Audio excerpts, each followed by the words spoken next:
Mesdames, Messieurs, bonjour et merci d'être fidèles au rendez-vous du jury du dimanche, ce dimanche 13 juin 2021. JDD, e-radio, première radiovision du Sénégal, ITV, votre chaîne préférée et votre site préféré également, imedia.sn. Nous recevons M. Aziz Salmon Fall. Bonjour. Bonjour. Vous êtes politologue panafricaniste. Faisons d'abord plus ample connaissance avec notre homme de la semaine. Cet homme de gauche engagé, on le dira ainsi, est membre du GRILA, groupe de recherche et d'initiative pour la libération de l'Afrique et du Forum du Tiers-Monde, coordonnateur de la campagne internationale Justice pour Sankara. Enseignant à l'UQAM et à l'université McGill, Aziz Salmon Fall préside aux destinées du centre internationaliste CIRFA.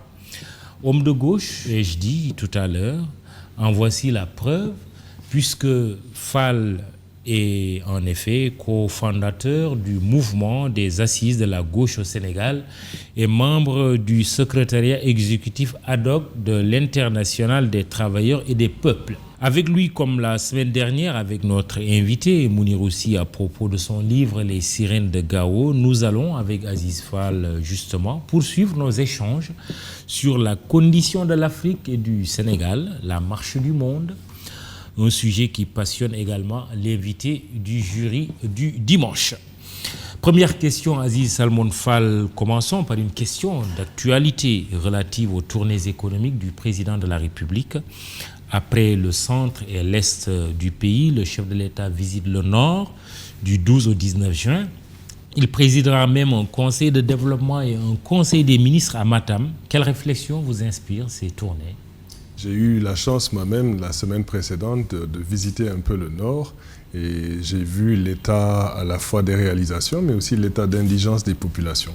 Il est tout à fait normal qu'un chef de l'État jauge ses acquis, ce qu'il a pu réaliser et qu'il puisse estimer évidemment ses réalisations. Il est en plein mandat, c'est donc tout à fait normal que ces tournées économiques aient lieu. D'ailleurs, elles devraient être un peu plus nombreuses à mon sens, sillonner davantage le pays et essayer d'impulser cette énergie dont il se réclame. Il est en plein mandat, vous dites, mais certains disent qu'il pense à l'autre mandat.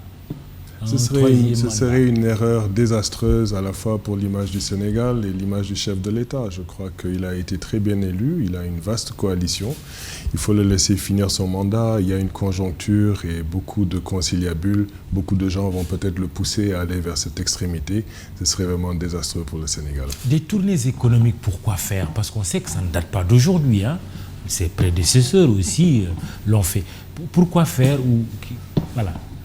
Mais comme je le dis, à la fois c'est éminemment politique, mais c'est la moindre des choses que de faire des tournées économiques. Moi, je pense qu'un chef d'État doit voir directement sur le terrain les réalisations afin de pouvoir jauger ce que les administrés et ce que ces fonctionnaires font. Donc je ne vois aucun problème à ce qu'il y ait des tournées économiques. Maintenant, il peut y avoir des retombées, peut-être qu'on gonfle les prétentions. Vous savez, il y a des saveurs électorales. La réalité pratique du terrain, il n'y a rien de tel que d'aller prendre le pouls, et j'espère que c'est ce qu'il est en train de faire. Et les populations vont lui parler. Ce n'est pas inédit, hein, comme j'ai dit. Oui, bien ici, sûr. C'est peut-être les actions concrètes, peut-être il y a des réalisations, certainement aussi, qui sont inaugurées, on l'a déjà vu, mais les populations ont de fortes attentes. Est-ce que vous pensez que si vous interrogez la gouvernance du Sénégal depuis les débuts, encore que s'il est difficile de dater les débuts jusqu'à maintenant, vous avez le sentiment que ces tournées économiques ont un impact dans le vécu des populations? Vous savez qu'il y a une extraversion économique du Sénégal vers l'extérieur et le reste du Sénégal vers Dakar. Nos régions restent enclavées, le développement y est insuffisant. Et donc, moi, je trouve que ces tournées, si elles étaient impulsées avec des dynamiques de changement, mais avec des politiques régionales, pourraient effectivement avoir une certaine valeur. Je ne crois pas que ce soit le cas. Il y a quelques projets par-ci, par-là. Il n'y a pas vraiment une impulsion d'une politique générale d'ensemble pour désenclaver nos régions. Il faudrait déplacer la capitale. Il faudrait faire un certain nombre de réformes en profondeur en faveur des masses laborieuses, en faveur de la redistribution des terres, et cette question est fondamentale, c'est la question de l'accaparement des terres, le fait que les capitaux vont dans le foncier, etc. Les grands projets de développement, comme je vous disais, je revenais de la région du Nord, j'y ai vu des serres qu'ils cultivent pour l'Europe. On pourrait avoir un agrément avec la Mauritanie pour véritablement irriguer cette zone. Il y a une déperdition d'eau incroyable, des milliards de mètres cubes dans l'océan. Voilà comment on développe le Sénégal. Donc je crois que, étant donné qu'il est à pied d'œuvre, ces tournées économiques devraient en tout cas lui permettre de redresser la boussole pour qu'il finisse son mandat en faveur de tout ce qu'il a essayé d'impulser, en fait, ce qu'il appelle l'émergence. Une autre question d'actualité, Aziz Salmon Fall, c'est la décision du G7 de fixer un impôt minimum de 15% pour les multinationales. Faites-vous partie de ceux qui applaudissent la mesure, à l'image du président Macky Sall, puisque nous parlions de lui, qui écrit dans un tweet que c'est un geste d'équité et de solidarité mondiale. Impôt minimum de 15% pour les multinationales. Ça aurait dû être fait déjà il y a plus de 30 ans. Vous savez, j'ai eu, si vous suivez certains de mes écrits, à m'interposer, que ce soit au sommet de Kananaskis à l'époque du NEPAD ou bien avant au sommet de Pittsburgh ou aux tractations du G20, ces demandes de taxer les firmes transnationales et au cœur même du système monde. Les firmes transnationales sont carrément au-dessus de la régulation. Il n'y a pas véritablement, au moment où on se parle, un système qui puisse les contraindre ni dans les responsabilités sociales, ni dans les responsabilités environnementales. Tout ce qu'il y a, c'est les principes directeurs de l'OCDE, qui d'ailleurs ne sont pas contraignants. Donc vous voyez très bien que ces firmes qui sont extrêmement puissantes, qui tiennent littéralement des États, repugnent en fait à payer les dividendes avec les ponctions qu'elles font. En fait, c'est un système par l'expropriation. C'est une accumulation par l'expropriation dans laquelle elle fonctionne. Donc c'est la moindre des choses qu'il y ait cette taxation qui, d'après moi, devrait être beaucoup plus élevée. Mais effectivement, c'est un début. C'est un début, comme il faut réformer aussi la coopération internationale, qui est plafonnée depuis 1969 à 0,7%. L'essentiel des pays de l'OCDE n'ont jamais atteint même la moitié de ces sommes-là. Donc en fait, il y a beaucoup d'effets d'annonce. Il faut qu'on ait un système de régulation pour un monde différent, qui tiennent compte véritablement des agissements et des exactions de ces firmes transnationales. En Afrique, les firmes transnationales juniors sont très nombreuses. Au Canada, où je suis, la bourse de Toronto, l'essentiel du système minier, vous verrez la façon par laquelle en fait, l'Afrique est littéralement coupée, mise en coupe par la division internationale du travail. Donc c'est la moindre des choses qu'il y ait ces financements-là qui puissent être maintenant remis, mais où est-ce qu'on va les remettre? Quel est le système de redistribution? C'est là véritablement qu'il faut réfléchir. Mais justement, est-ce qu'il faut encore s'empresser, comme cela se passe souvent, de dire « Ah bon, c'est une mesure qui est bonne pour l'Afrique, certainement on l'a prise pour l'Afrique », alors qu'on sait aujourd'hui que ces puissances du G7, leur préoccupation fondamentale, c'est comment régler ce problème de l'imposition avec les fameux GAFAM. Oui, alors elles ont elles-mêmes en leur sein, comme j'essayais de l'expliquer précédemment, ces firmes sont devenues plus puissantes que ces États occidentaux eux-mêmes. Donc il y a effectivement une distorsion dans le système monde. Vous savez qu'une petite portion de l'humanité est riche, et parmi ces riches, ce sont ces firmes nationales, transnationales. Et donc c'est clair que... La femme, on le sait, elles en font partie. Google, Amazon, Facebook, voilà.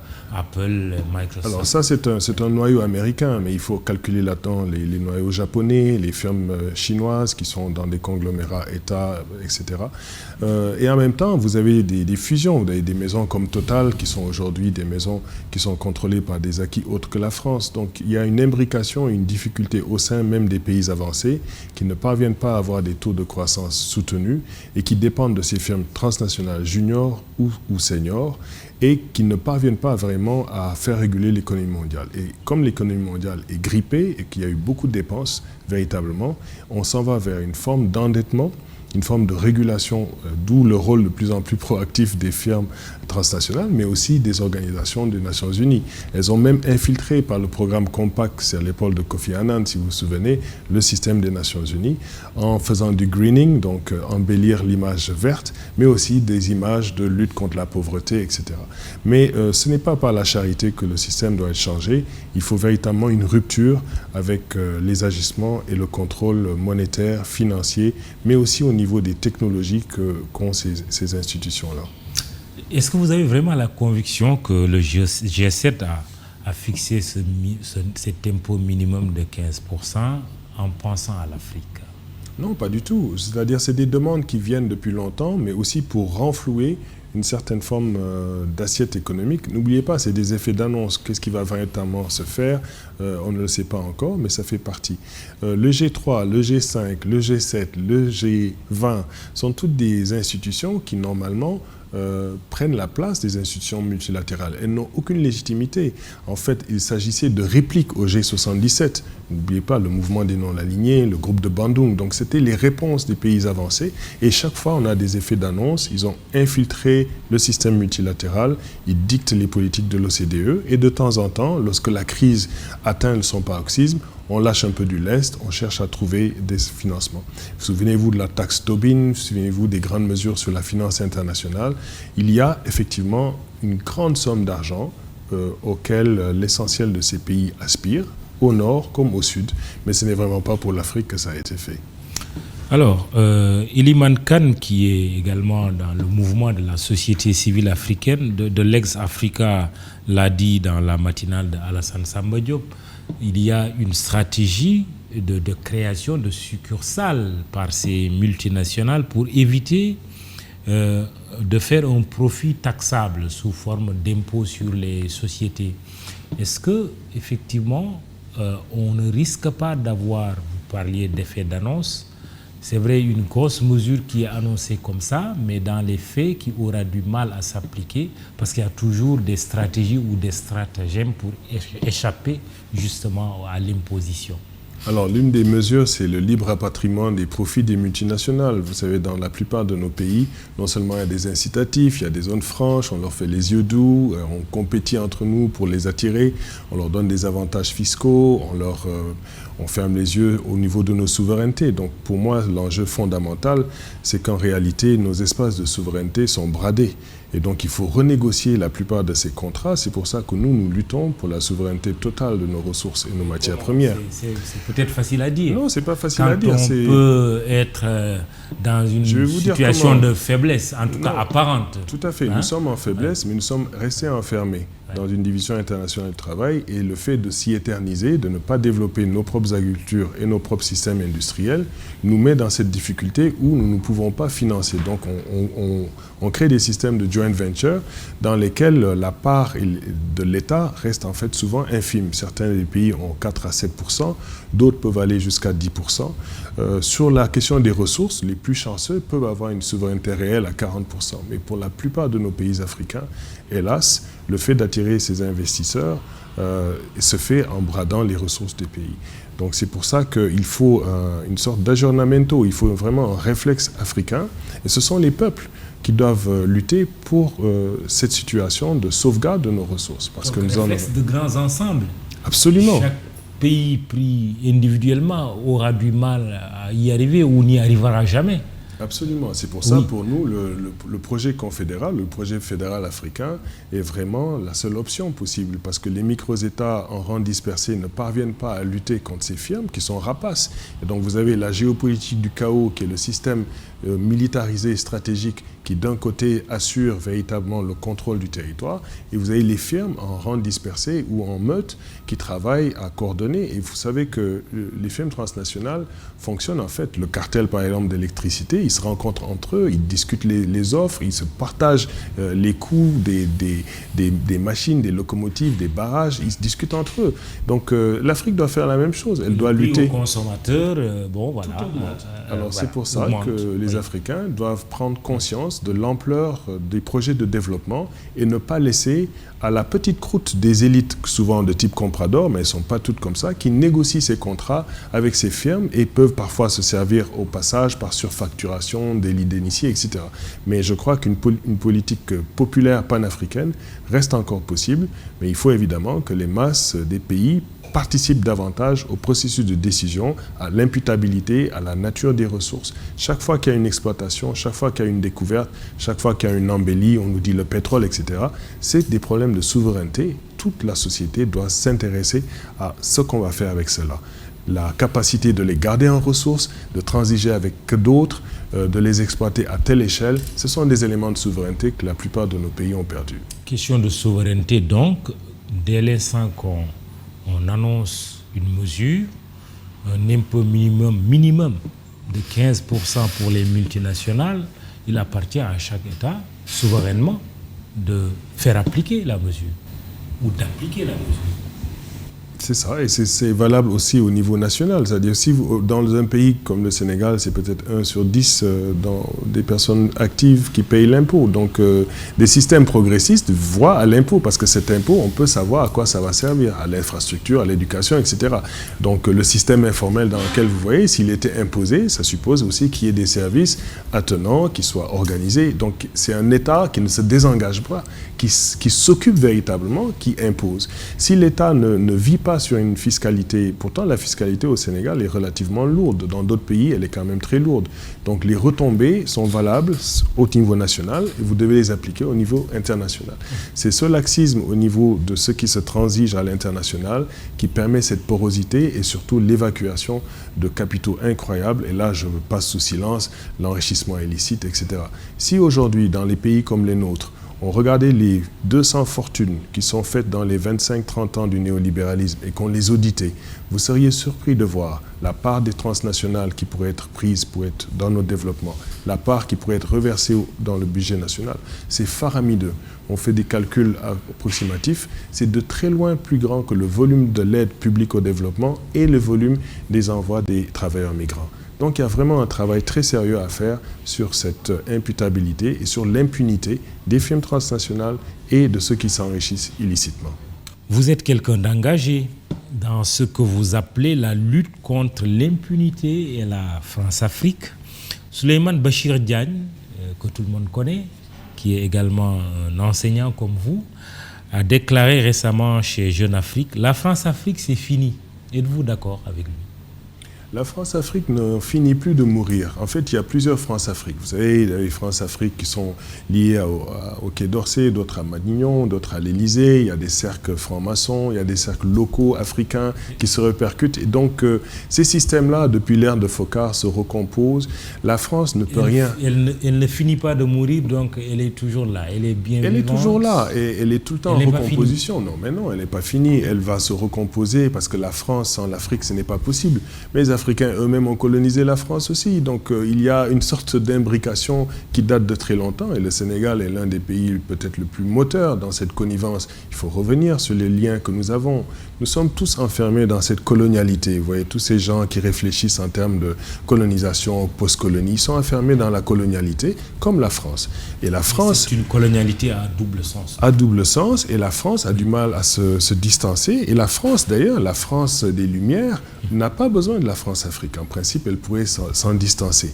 Hélas, elle a articulé une grande politique étrangère, des immixtions, des interventions, des renversements de régime. Écoutez, l'histoire est tragique dans ce que la France a fait.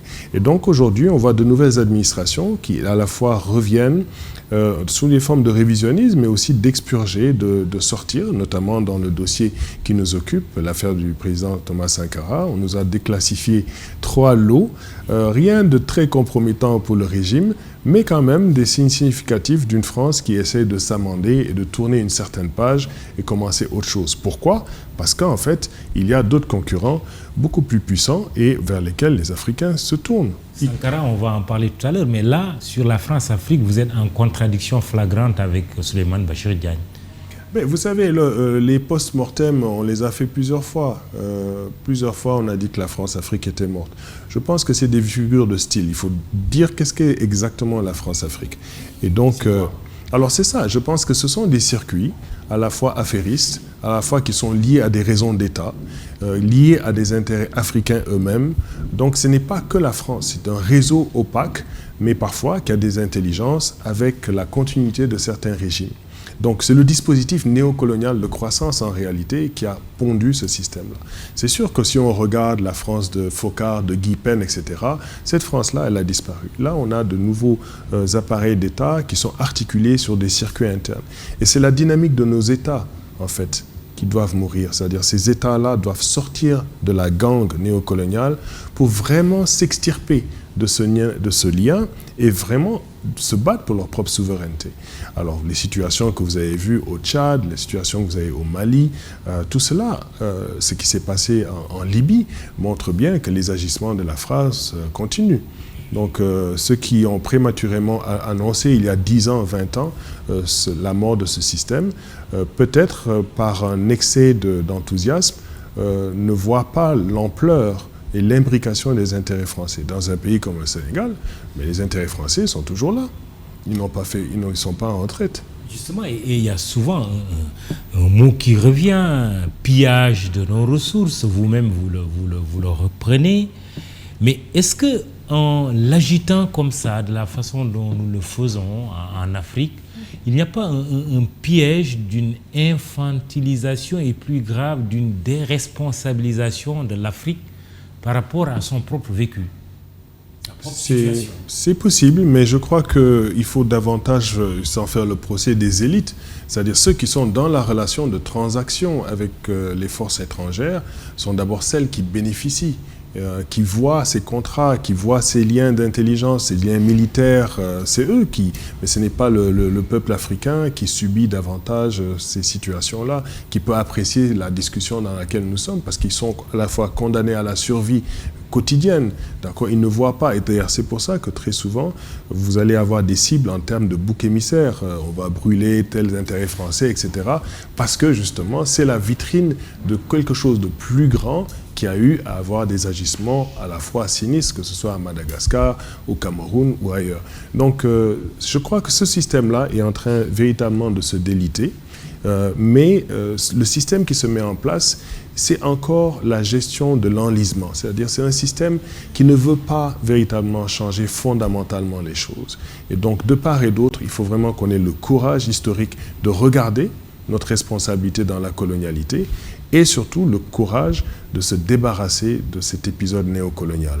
Si nous y arrivons, ce sera franchement une autre Afrique. Est-ce que ce n'est pas pour cela que le combat pour l'annulation de la dette africaine doit être quelque part soutenu en l'abordant sous l'angle quand même du lourd tribut payé par l'Afrique, qui n'a jamais été compensé, encore moins réparé.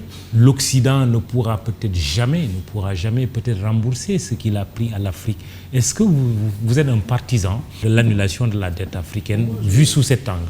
Je classe non seulement l'annulation de la dette en termes de dette odieuse, mais en réalité, c'est eux qui nous doivent. C'est-à-dire que ce qui a été la ponction sur l'Afrique, que ce soit l'esclavage et la colonisation, la poursuite de ce néocolonialisme, tout cela, en fait, sont des situations dans lesquelles nous avons été à la fois non réparés, mais davantage, à la période des ajustements structurels, nous avons été littéralement saignés à blanc pour le remboursement de ces dettes. Et cette fois-ci, avec la situation post-Covid, avec les dépenses publiques, on augure véritablement des mesures d'austérité qui vont arriver. Donc, toutes ces questions de dette, les moratoires, le fait de repousser, sont vraiment au cœur d'un système de développement dans le modèle capitaliste qui, sans la dette, n'existe pas. Qu'est-ce qu'il faut? Annuler?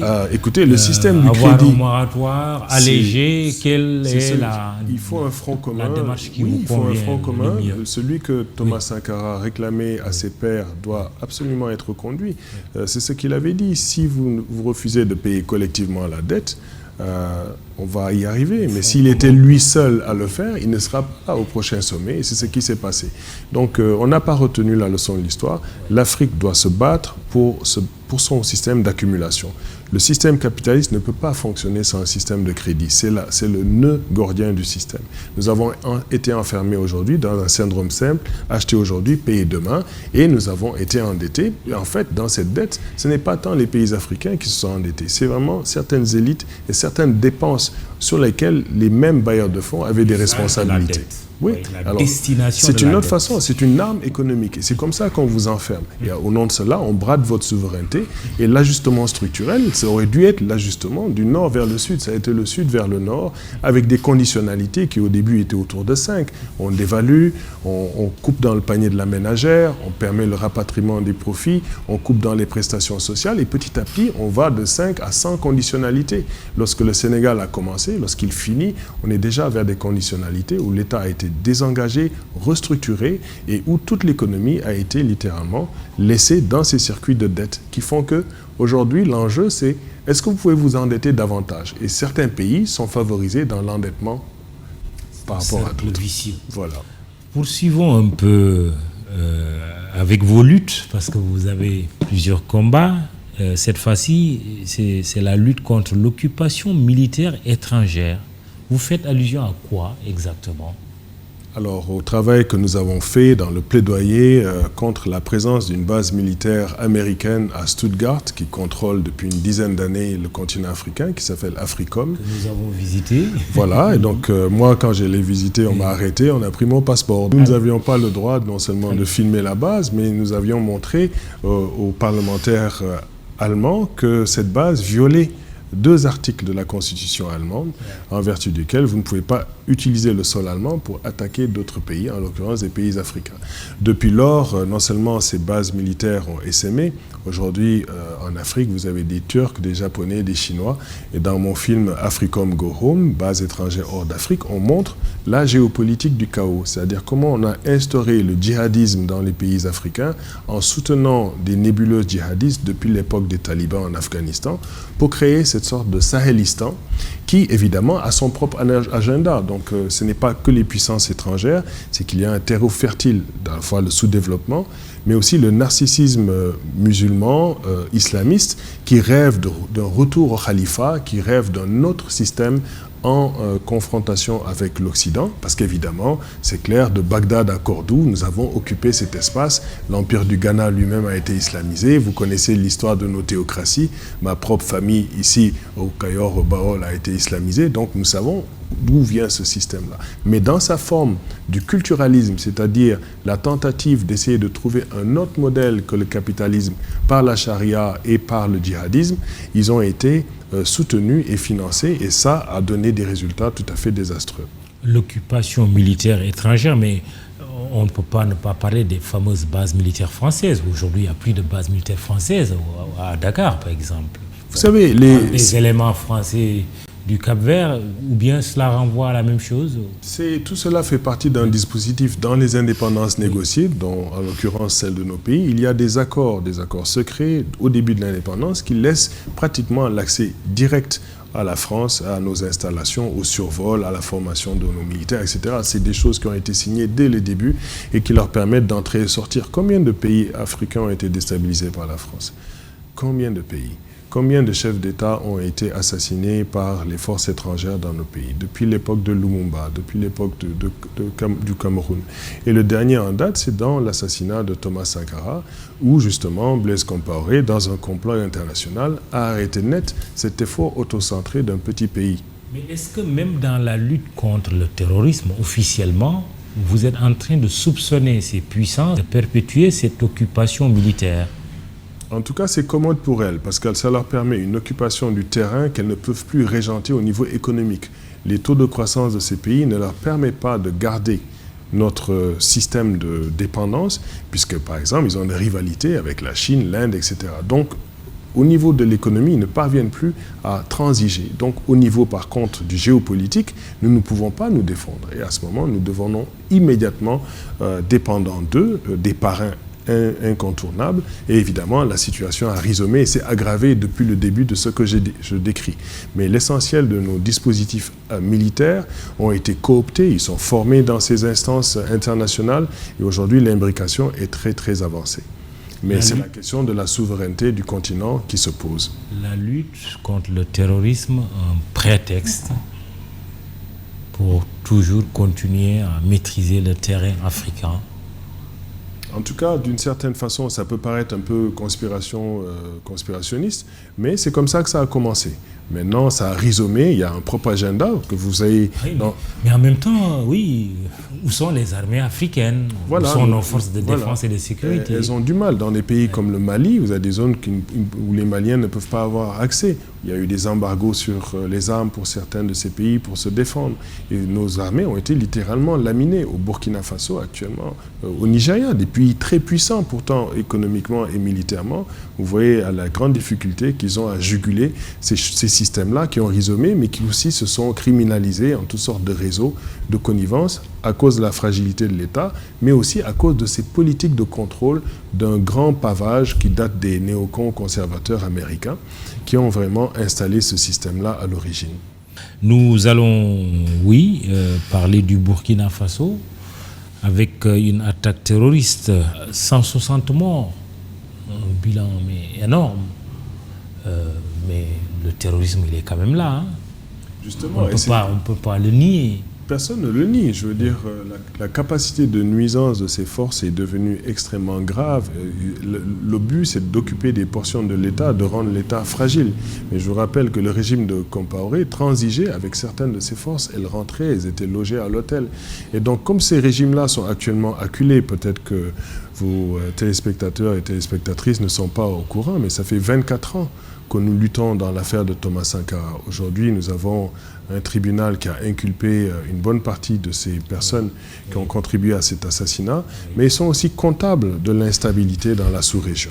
D'accord ? Donc, c'est ces mêmes gens qui ont déstabilisé le Libéria, le Sierra Leone, qui ont violé l'embargo en Angola de Jonas Savimbi sur les diamants, qui ont vraiment installé une portion de cette nébuleuse terroriste. Donc, il faut vraiment avoir une réflexion profonde et en prenant bien sûr une autocritique sur la condition des gens qui luttent, mais aussi de ceux qui participent à cette tentative culturaliste. Oui, justement, le Burkina, c'est le terrorisme, mais c'est l'enjeu aussi autour, comme vous l'avez si bien dit, de l'affaire Thomas Sankara, avec des personnes ou des personnalités qui ont été inculpées, dont l'ancien président Blaise Compaoré, son ami, son compagnon, son frère d'armes. Faut-il juger Blaise Compaoré ? Mais Blaise Compaoré a été inculpé, il y a une extradition. Il a été exfiltré par ses amis français vers la Côte d'Ivoire, un pays qu'il avait déstabilisé. Il y vit grassement. Il y a eu récemment une tentative du gouvernement d'aller lui parler, apparemment pour, j'espère, non pas négocier, mais en tout cas qu'il revienne comparaître comme ceux qui sont inculpés. L'histoire jugera, mais comme je vous dis, pour nous, ce travail, nous allons continuer à le faire. Nos avocats... Il faut le juger. Ben oui, il faut absolument que la vérité et la réconciliation adviennent dans ce pays. Vous ne pouvez pas impunément tuer ainsi. Et vous savez, son dernier baroud d'honneur et le fait qu'il a été chassé par des enfants qui n'ont pas connu l'ère de Sankara, mais qui s'en réclament, c'est au fond un incroyable boomerang historique. Donc oui, bien sûr, il faut juger les personnes qui sont criminelles, absolument. Dans tous les cas, la question de l'impunité doit arrêter. Si on arrête cela, l'Afrique change. À quel prix ce procès éventuel de Blaise Compaoré et de tous ceux qui ont été inculpés dans cette affaire de l'assassinat de Thomas Sankara, à quel prix, quand je vous dis peut-être il pourrait y avoir un risque de déstabilisation du Burkina Faso du fait de la perspective de ce procès? Le président Blaise Compaoré avait apparemment réussi à avoir une sorte de gentleman agreement avec tous ces groupes dits djihadistes pendant son règne. Est-ce qu'il n'y a pas des risques de déstabilisation avec ce dossier Thomas Sankara? La déstabilisation est déjà là. Oui. Je crois que justement... Oui, peut-être de plus grande ampleur. C'est possible. Ampleur. C'est possible, mais est-ce que... Vous savez, le syndrome du pompier pyromane, ça fait très longtemps que ces gens-là le jouent dans la sous-région. C'est une sorte de chantage. Je crois que les masses africaines sont excédées de ces genres de politique. Elles aspirent à autre chose. Donc moi, je ne suis pas préoccupé de savoir quel est le degré de nuisance additionnel que ces gens vont avoir. Moi, j'aime mon continent, j'aime mon peuple. Je veux que les gens s'épanouissent. Je sais que l'Afrique peut se sortir de sa condition et non pas rester dans le syndrome de ces luttes qui sont des impasses. Donc évidemment, je regarde du côté de la lumière et de l'espoir de notre jeunesse et non pas de ce que ces gens-là sont capables de nous faire davantage. Ils ont fait assez souffrir de gens, incluant moi-même. Donc je sais de quoi je parle. Il faut véritablement tourner la page et donner la chance aux Africains et aux Africaines de sortir de leurs conditions. Vous avez souffert ? Oui, moi j'ai eu droit à des menaces de mort, tout, moi, mes enfants, j'ai été protégé par la GRC au Canada, j'ai vraiment eu une grande chance. Mais ces gens-là sont prêts à tout, il faut le comprendre. Et jusqu'au moment où je vous parle, nous savons que ces menaces-là perdurent. Donc on ne lutte pas impunément contre ces gens-là. Donc le risque dont vous parlez, c'est nous qui les prenons. Oui, mais quand on fait une analyse géopolitique, est-ce qu'il peut y avoir un lien entre ce dossier Thomas Sankara avec la perspective d'un jugement de de l'ancien président Blaise Compaoré, qui, durant son règne, quand même, était très, très influent. Il était presque sollicité un peu partout. Est-ce qu'il n'y a pas un lien avec également ce qui se passe sur le terrain de la lutte contre le terrorisme au Burkina Faso? C'est possible. Tout ce que ça va démontrer, c'est qu'en fait, eux-mêmes faisaient partie des acteurs principaux de la déstabilisation. Ce que vous êtes en train de dire, il faut le regarder en effet miroir, ça veut dire qu'ils avaient une influence. Et s'ils en ont et s'ils aiment leur peuple, s'il n'y a aucune lâcheté de leur part, eh bien, ils devraient continuer, même derrière les rideaux, à essayer d'influencer positivement ceux qui égorgent les enfants. Donc, s'ils ont cette influence. La réhabilitation, si on peut le dire comme ça, de Thomas Sankara passera nécessairement par la justice. Pour nous, ce mot ne correspond pas à la réalité. Ce mot peut-être est pour ceux qui avaient ou dénigré ou n'avaient pas considéré Sankara. Nous avons toujours considéré, sans l'aduler, que Sankara était un grand panafricain qui est tombé sur le champ d'honneur. Il n'y a pas de réhabilitation à faire. C'est ceux qui le découvrent qui vont peut-être utiliser ce vocabulaire, mais pour nous, il n'y a pas de réhabilitation. Par contre, pour ce régime politique qui qui l'avait transformé, qui disait qu'il est mort de mort naturelle, qui cachait toutes les choses sur son assassinat jusqu'à maintenant, c'est clair qu'eux sont dans la dynamique de la réhabilitation. Mais pour nous, ce qui importe, c'est que la vérité soit connue, qu'une certaine justice soit rendue et qu'enfin ce peuple puisse se réconcilier.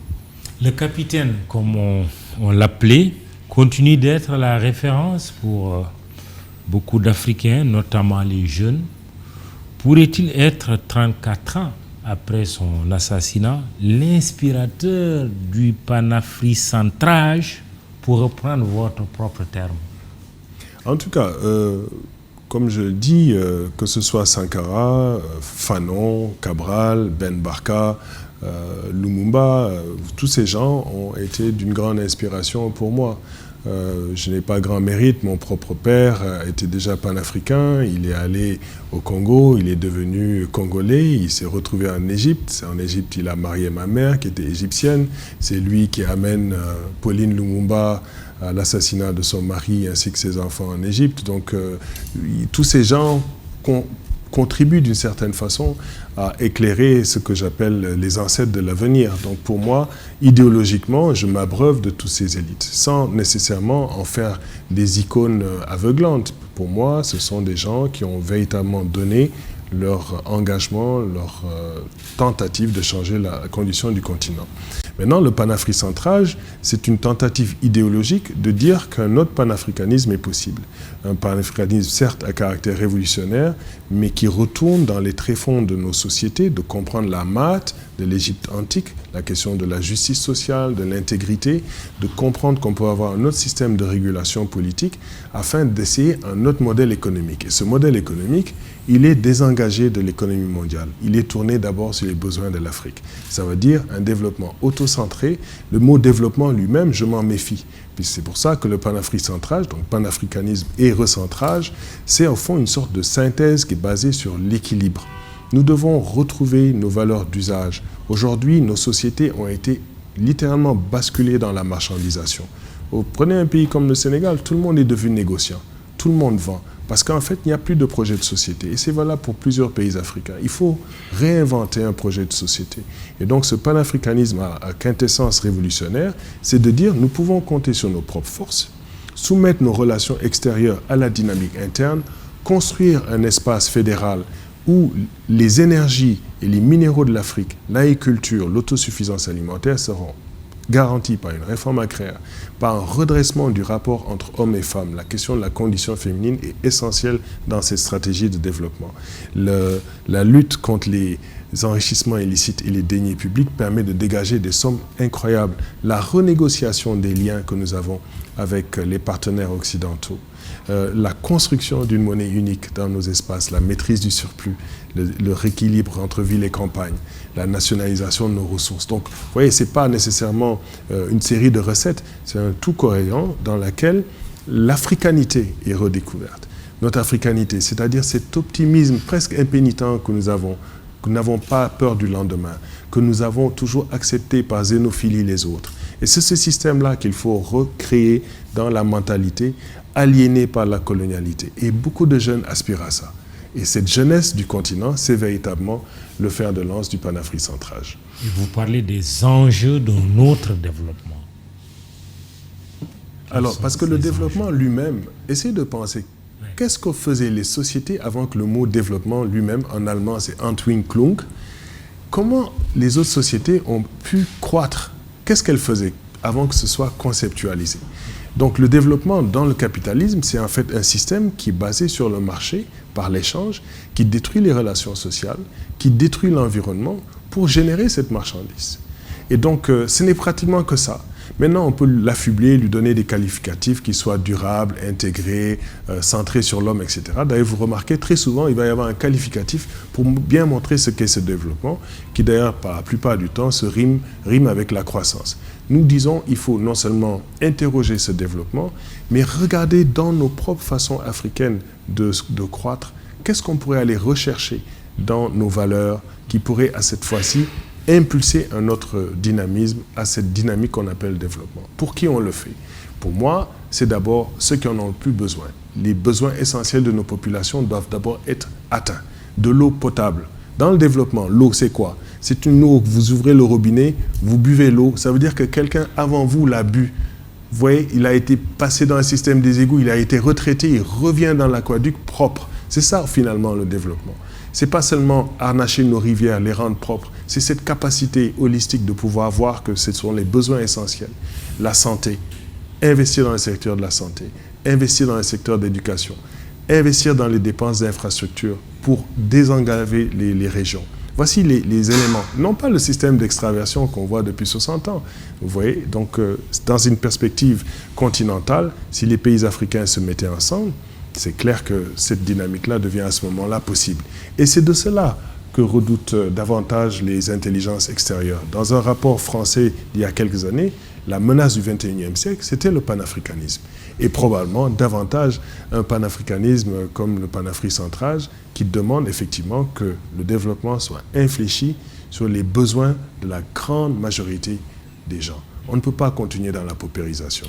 Pour le moment, le constat, c'est que vous l'avez vous-même remarqué, vous parlez de la présence des puissances occidentales, de la présence des multinationales, mais aussi de la présence des institutions financières internationales, la Banque mondiale et le Fonds monétaire international, institutions de Bretton Woods dont on a parlé de moins en moins pendant un certain temps, mais il y a une sorte, en tout cas c'est la remarque que je fais, je ne sais pas si elle vous engage aussi, une sorte de retour en force de la Banque mondiale et du Fonds monétaire international. Effectivement, depuis quelques années, autour du 60e de ces organisations, au moment où on a été dit bon, c'est le moment de le faire mourir, on voit un sursaut de ces organisations, à la fois à cause de la dynamique internationale de la crise, mais aussi parce qu'elles sont très inquiètes qu'il y ait eu d'autres projets. N'oubliez pas qu'à l'époque de Kadhafi, il y avait un projet d'un FMI pour l'Afrique. Les partenaires non européens offrent une coopération internationale plus intéressante que celle que ce système multilatéral offre. Et donc c'est vrai qu'on voit un activisme renouvelé, d'abord dans la lutte contre la pauvreté qu'ils ont contribué à créer. Vous vous souvenez qu'à la fin des ajustements structurels, à l'époque des PPTE, il y avait les DRSP, et dans ces DRSP, c'était vraiment la lutte contre la pauvreté qui était tout d'un coup devenue cheval de bataille parce qu'on avait atteint l'essentiel du reconditionnement, de la réingénierie des États. Donc cet activisme est bien remarqué, vous avez été tout à fait perspicace. Effectivement, depuis quelques années, on voit un regain de dynamisme, à la fois au niveau micro, donc ils investissent dans les microcrédits, dans les groupes de femmes, etc. Et même une certaine forme où, vous savez, peut-être si vous avez étudié un peu la Banque mondiale, on passe d'une époque des programmes, ensuite on va au projet, etc. Donc il y a eu toute cette chose-là qui existe, mais ce sont des organisations séniles qui, si tant qu'à moi, devraient être réformées ou même changées. L'essentiel du mécanisme de décision appartient aux mêmes pays fondateurs. Rappelez-vous ce système, c'est à l'époque vraiment du plan Marshall qu'on a tué l'effort multilatéral. La Sunfed a disparu, on a créé la BIRD et l'AID, et une fois que la reconstruction de l'Europe s'est faite, ils se sont tournés vers le développement parce que l'Europe a été conditionnée 2% avec un système de management et de marketing qu'il fallait suivre. Il fallait maintenant s'occuper des pays en développement. Ils s'en sont occupés au point de pratiquement tuer le malade. C'est pour ça qu'il faut sortir de cette relation de conditionnalité. Oui, pourrait-on assister alors relation de conditionnalité, pourrait-on assister à un retour des politiques d'ajustement structurel, des programmes d'ajustement structurel de nos économies? En fait, elles n'ont jamais disparu. Elles n'ont jamais disparu. Si vous regardez attentivement l'évolution des mesures d'austérité lentes, la façon par laquelle la réingénierie de nos États s'est faite, la façon par laquelle on peut emprunter, les conditionnalités qui sont liées aux prêts, etc. Vous voyez que ces systèmes-là sont toujours là. Et sans eux, en fait, la plupart de nos pays qui sont sous perfusion ne peuvent pas emprunter. Ils regardent nos balances de paiement, ils regardent nos déficits, ils allongent ou pas des sommes. Ils sont véritablement autour des IDE, des investissements. Ils sont toujours là. Ils sont encore en charge de nos économies, beaucoup moins qu'avant dans certains, mais les économies utiles ne peuvent pas fonctionner sans ces perfusions. C'est pour ça que je vous dis, après 60 ans quand même d'existence, il est temps aujourd'hui de penser à d'autres relations et aussi à diversifier dans les partenariats sud-sud d'autres perspectives de coopération et d'instaurer un système d'intégration accéléré vers la Fédération africaine. Aziz Salmon Fall, politologue panafricaniste et l'invité du jury du dimanche e-radio ITV, immédiat.sn. Il nous reste 7 à 8 minutes pour terminer cette émission. On parle de politique. La question démocratique en Afrique, on va essayer de l'interroger. Si on observe un peu, quelques exemples, la mort d'Idriss Déby il y a quelques semaines au Tchad, le Mali qui est toujours dans une crise très convalescente, d'ailleurs, le Mali, pays voisin.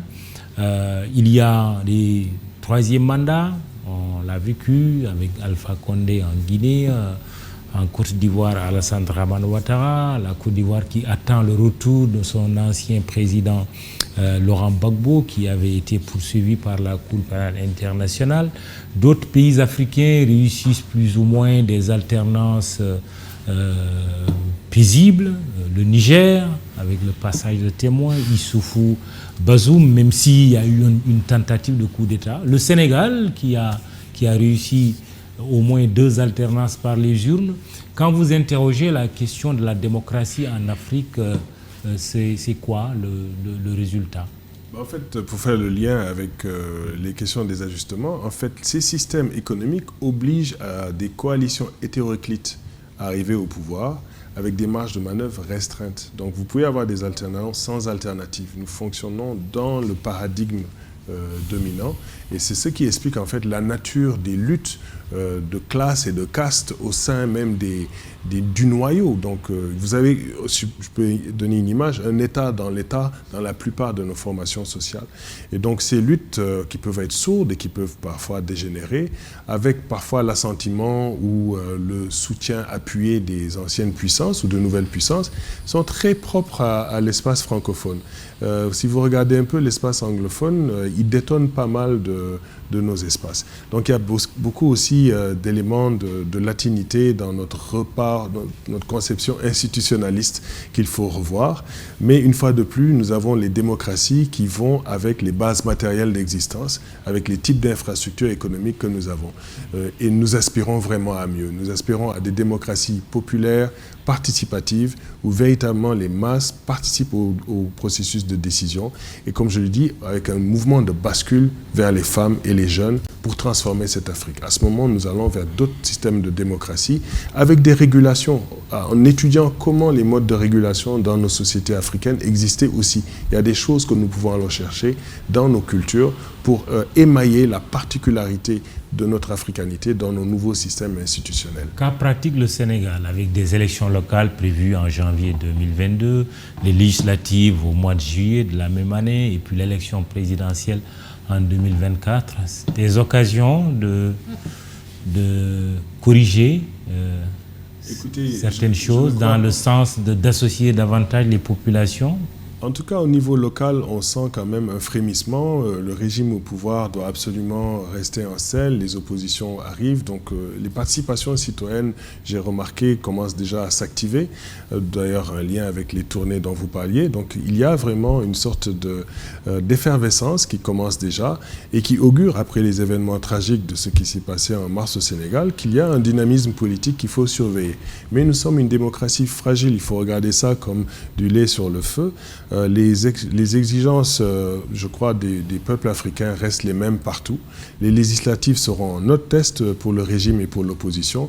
Et évidemment, l'expectative, c'est les fameuses présidentielles.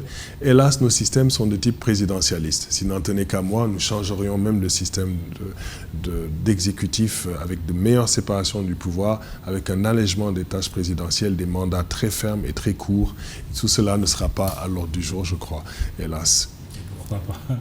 Et pourquoi pas, mais dans ce cas, il faudrait changer les donnes, il faudrait que les Africains et les Africaines se prennent la peine de s'investir davantage aux politiques. Et c'est pour ça que la repolitisation démocratique des masses est importante, et surtout des jeunes. Ils doivent s'occuper de la chose politique, et non pas que la politique s'occupe d'eux. Le politologue que vous êtes est-il tenté par la politique?